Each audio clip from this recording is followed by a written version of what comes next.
சென்னையில் பண இரட்டிப்பு மோசடியில் இருவரை போலீசார் கைது செய்தனர். சென்னை கோயம்பேடு பேருந்து நிலையம் அருகில் பண இரட்டிப்பு மோசடி தொடர்பாக இருவரிடம் போலீசார் சோதனை செய்தனர். அதில் 50,000 ரூபாய் மற்றும் 20 பண்டல்கள் கொண்ட கள்ள பேப்பர் நோட்டுகள் இருந்தது தெரியவந்தது.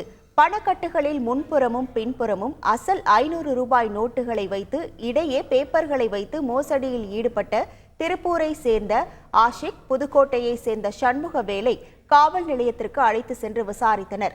500 ரூபாய் பணக்கட்டில் சில நோட்டுகள் மட்டுமே உண்மையானது என்றும் மற்றவை வெறும் வெள்ளைத்தாள்கள் என்பதும் தெரியவந்தது.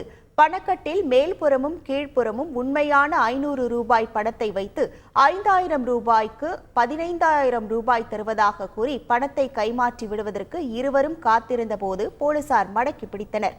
சுமார் 7 லட்சம் ரூபாய் பணத்தில் 50,000 நல்ல பணமாக வைத்துக் கொண்டு மீதமுள்ள 6,50,000 ரூபாய் பணத்தில் கள்ள நோட்டு பேப்பர்களை வைத்து மோசடியில் ஈடுபட இருந்ததும் தெரியவந்தது.